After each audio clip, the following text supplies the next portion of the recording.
Hello guys, magandang tanghali po sa atin lahat. Mahangin ngayon dito sa amin. At ngayon po ay nandito tayo sa backyard at kumustahin yung ating mga halaman dito.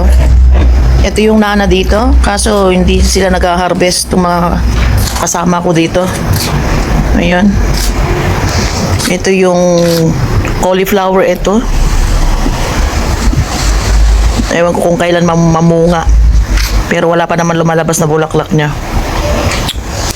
At ito na yung ating bang nangyari dito. Ito na yung ating kamatis. Sa sobrang hangin guys ay natumba-tumba na. Ayan, ang lalaki ng mga bunga na. Oh. Natumba na siya. Ito naman yung kusa. May bunga na rin siya doon guys oh. Ayan, marami siyang bunga sa ilalim. Namumulaklak pa pala. Ayan yung mga bulaklak niya oh. May mga maliliit na siyang usbong. Itong bell paper namin ang nakuberan. Hindi na niya nakayanan. Ayan oh. Kasi maliit lang kasi itong box ng pinagtamnan ni Maneho.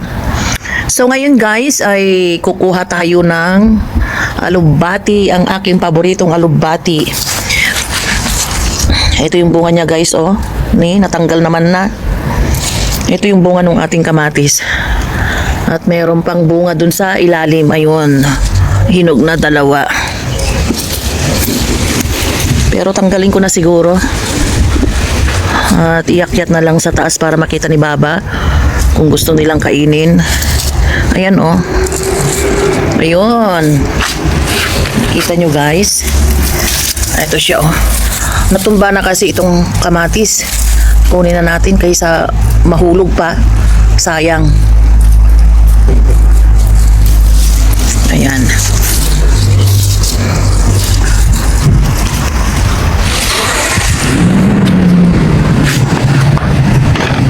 Kunin natin yung alugbati guys. Kaso natumba naman na ito. Doon na siya pumunta sa taas oh. Tatawid na siya sa kwan. Tatawid na siya sa bakod. Aray! Nakuberan na niya yung kwan oh. Kamatis.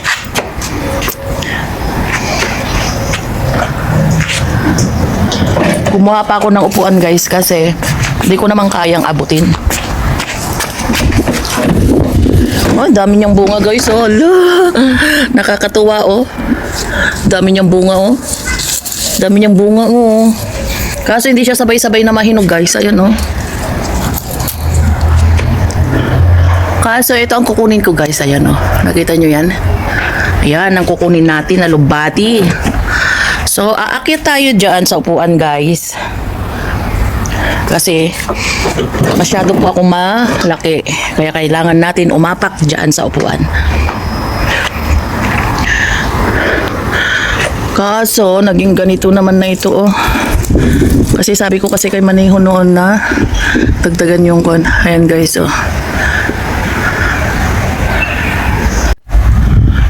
Ito ang kukunin natin guys. Magbawas lang ako ng dahon niya. Ayan ko muna yung mga talbos.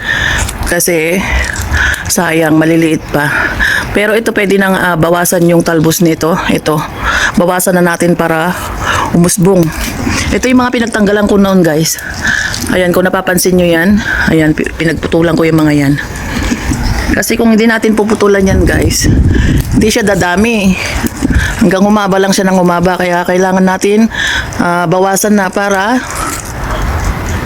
dumami palalo. Ayan.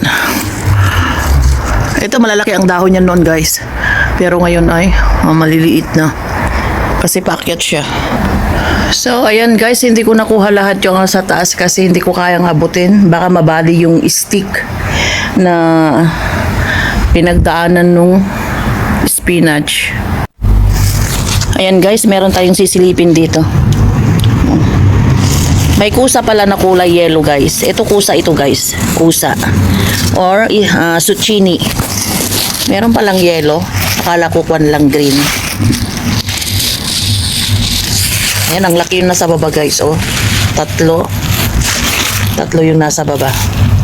So ayan guys, idala na natin sa kusina itong ating hinarvest na alubati at saka kamatis. At syempre tama lang din naman na isang ulaman yan. At ngayon guys ay samahan nyo akong pupunta ng school at ihahatid ko yung aking alaga na panganay.